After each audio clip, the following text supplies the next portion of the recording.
Good afternoon, dear ladies and gentlemen. Now there will be a press briefing with the participation of the Deputy Head of Information and Analytical Center of Security and Defense Council Ukraine, Volodymyr Polevyi.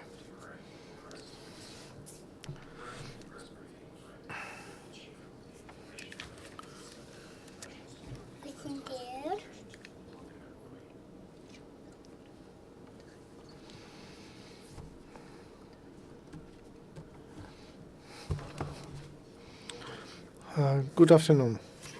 Yesterday, according to the plan of the President of Ukraine, from captivity, more 8 citizens of Ukraine were liberated. 4 of them are military men. So, during the last 2 days, from captivity, we liberated 154 hostages. At the same time, despite the ceasefire, there are military provocations by militants.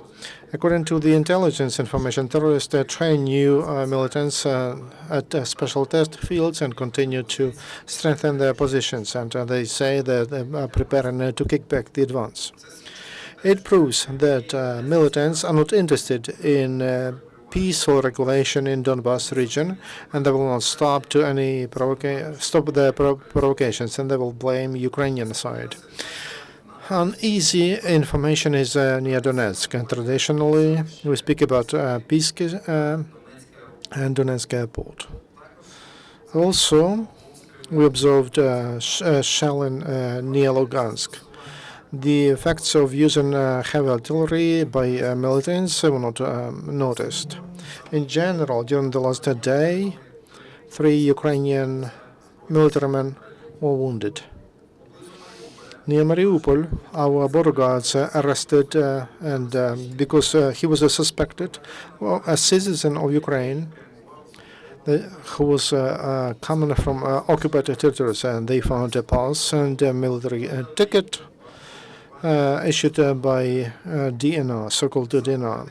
According to operational information among terrorist organization DNR, they plan to set up a Bureau of Technical Inventory of DNR in order to build registers of property rights for assets for real estate, which will serve to the Ministry of Construction and Utilities of Donetsk People's Republic.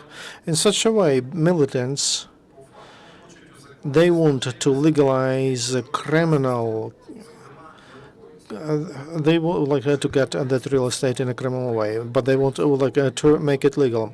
Residents of the east, they received humanitarian assistance on occupied territories. According to the plan of Ukraine, the first part of Ukrainian humanitarian cargo collected by Ukrainians and volunteers from all the parts of the country, it was delivered to people from the east, and 7 tons of cargo were delivered to special institutions in Krasny Luch and 2 more to Alchevsk in Luhansk region.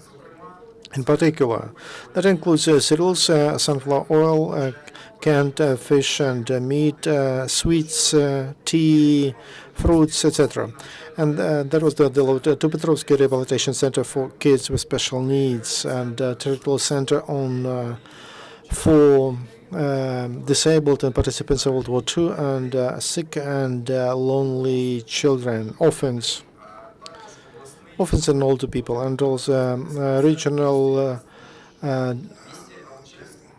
hospital. In Alchevsk, the assistance was delivered to TB hospital and to 2 family residential houses. And to Debaltsevo, they received 6 trucks with about 50 tons of humanitarian goods.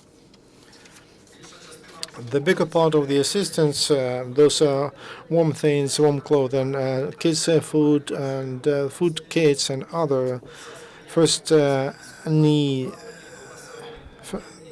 items of first need, and they were delivered to towns and villages that are on the border with territories that are under control of terrorists, and that includes Kamchatka, Bulanska, Volgarka, or Orkhovatka. And because of terrorist activity, people cannot receive social payments. President of Ukraine announced that the government will do everything possible to defend people, to protect people who are in need. Local businessmen support Ukrainian army in ATO area. More than 300,000 hryvnia were collected by businessmen of Volodymyr district of the region for Ukrainian military men who serve on the front line. For that money, we bought thermal sight, bulletproof jackets, helmets, and other necessary things. The head of farm from Kherson region, he gave one off-road vehicle to armed forces in the east of Ukraine. Ukraine helps IDPs with special needs. Recently, Lviv rescue team, together with psychologists, they received 2 families of IDPs that arrived to Lviv region from Yasinovato Donetsk region. A family of 73-year-old woman and her 69-year-old husband, who are disabled people of first and second rank, were placed in Lviv. Lviv's special facility for pensioners. One man, disabled of the first rank, together with his wife, nurse, they also placed him in a hospital in Pitkamen, Volodymyr district. That's where they can live and they could be treated and receive all necessary treatment they need. This is all information. Any question? No question. Thank you very much.